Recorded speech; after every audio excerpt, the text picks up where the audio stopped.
Breaking news, we're going to bring you President Biden's first high-stakes television interview following his debate performance. In just a moment, a clip from that. He talked about his debate performance and a lot more. He said his debate performance was a bad episode and not a condition. Let's get more on this from our political experts. Jeff Zeleny, first to you. Well, look, President Biden struck a defiant tone in Madison, Wisconsin, and it sounds like in the clip that we just heard on ABC News at the beginning, it's a similar tone. He's taking responsibility in some degree for the preparation that he was given.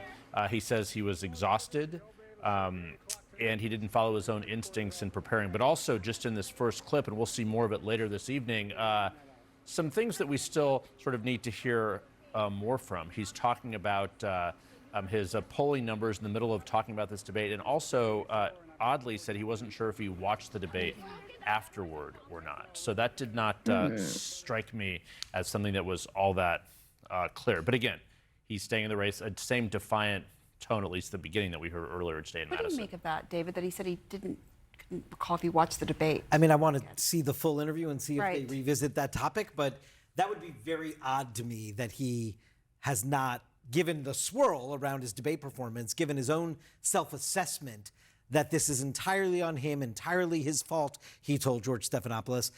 Well, wouldn't you want to look at sort of what that was so that you know how to avoid it again in the future? We'll see, I guess, more in the interview. I also thought, in that piece we just heard, that Stephanopoulos sort of put Nancy Pelosi's question to him. Was this a bad episode, or is this a serious condition? And he says it's just a bad episode. Also, I don't recall learning that there was like a COVID test or other infectious, perhaps testing of other infections that he said the doctors did perform on him. That's very different than what Karine Jean-Pierre, the White House press secretary, had been saying from the podium earlier this week. Clearly, she was not informed and didn't know that he had seen his doctor. And then the White House did say he had a check-in with his doctor, but not a formal physical exam. But now he's saying after the debate, the check-in. But now he's saying before the debate, he was checked out by the doctor. Yes, and took these tests because when for COVID or an infection, which he said he didn't have. Right. That they came back negative. But he was trying to explain to George in the interview that because George was saying, but you were back for 11 days. Why wasn't that enough? Why are you jet lagged for 11 days and still exhausted? And he said, well, I had this cold. I was sick too. So that's intriguing that the doctors were brought in at that pre-debate period after he got back from his farm. And sums up saying, I just had a bad night. But the bad episode about what former Speaker Pelosi said, who of course you worked for, Ashley. I mean, that was probably the most intriguing thing of the week, that she is the one who framed that question so succinctly. Mm-hmm. Yeah, and I'm glad that the president was posed the question, that he was able to answer it forcefully. And I think that's supported by what we saw on Friday, the speech in North Carolina, what we saw today. He was strong, even in his stand-up questions with the reporter. So I'm glad he was able to address that. But, the one thing I find very interesting is clearly the president is very focused on driving his message. As a communicator, that's the one thing I'm listening for.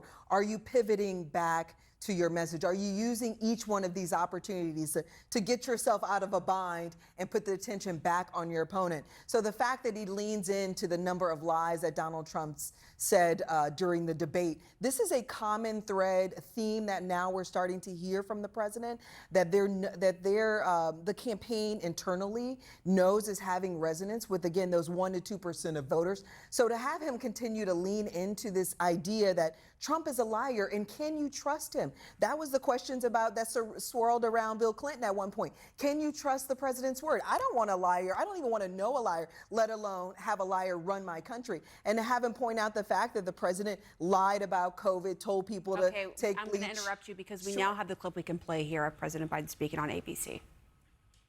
Let's start with the debate. You and your team have said you had a bad night, but your friend Nancy Pelosi actually framed the question that I think is on the minds of millions of Americans. Was this a bad episode or the sign of a more serious condition? It was a bad episode. No indication of any serious condition. I was exhausted. I didn't listen to my instincts in terms of preparing, and I had a bad night. You know, you say you were exhausted, and I know you've said that before as well, but you came, and you did have a tough month, but you came home from Europe about 11 or 12 days before the debate, spent 6 days in Camp David. Why wasn't that enough rest time, enough recovery time? Because I was sick. I was feeling terrible. Matter of fact, the docs with me, I asked if they did a COVID test because we were trying to figure out what was wrong.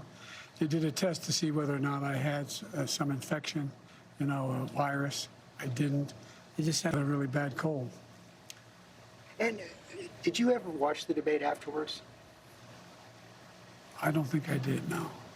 Well, what I want to get at is, what were you experiencing as you were going through the debate? Did you know how badly it was going? Yeah, look,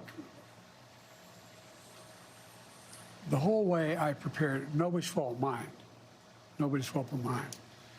I prepared what I usually would do, sitting down, as I did come back with foreign leaders or the National Security Council, for explicit detail. And I realized about partway through that, you know, I get quoted, the New York Times had me down at 10 points before the debate, 9 now, or whatever the hell it is. The fact of the matter is that what I looked at is that he also lied 28 times. I mean, the way the debate ran, not my fault, no one else's fault. No one else's fault. But it seemed like you were having trouble from the first question in, even before he spoke. Well, I just had a bad night. All right, so there we heard it for ourselves. President Biden, the first clip of him speaking to George Stephanopoulos on ABC. What jumps out to you as you watch this? Not just what he said, but how he appears.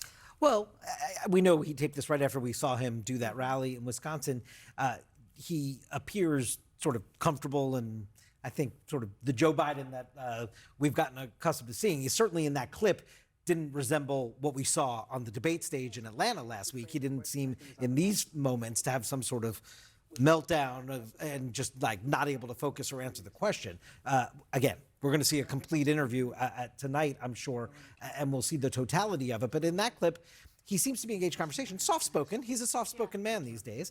But I am intrigued by the content. I am intrigued by this notion that he doesn't think he watched The debate. Not even like no or yes. I don't think so even. And I think that gives us a lot of insight because the White House has been really rushing to compare this debate to Barack Obama's first debate in 2012, saying, you know, incumbent presidents sometimes have bad debates. Well, what Obama's advisors did, they made him watch that debate. He saw how bad he was, so he sort of rebooted himself. So the question is, if he didn't watch it, it sort of goes to show how his advisors are treating him, I think, and how they're taking this. But one other thing, he said, it was my fault. I prepared for how I usually do with details, almost as though he was not expecting that Donald Trump on stage. He has debated him twice in 2020.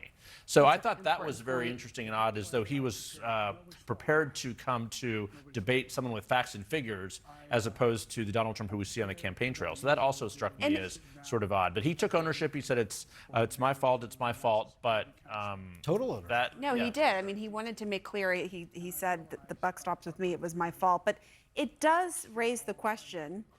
He is so defiant, came out today, said, I'm not going anywhere, I'm going to beat Donald Trump. He is so defiant. He is now admitting in this interview that he doesn't think he watched the debate back. Does he know how bad it was? Does he fully grasp how bad it was in this moment that he's in right now? No, I think he's admitted that it was a poor performance. I mean, right, but as bad as it was. I think, yes. I think he said it over and over again. I mean, he hasn't been shy about it. He's made light. Just today made light of, owned his age while owning his accomplishments, which I thought was actually brilliant. So he's owned his age, and the fact that he, as he said, I don't debate as well as I used to. I don't move as fast as I used to. So I don't think he's making any apologies about his performance. But what I think is interesting is if we get back to sort of how the campaign has strategically created these opportunities for the president to look as strong as he did in the rally today, and it's in this interview with George Stephanopoulos, is going to be key for him, because it starts to, again, prove the point that it was episodic and not a condition.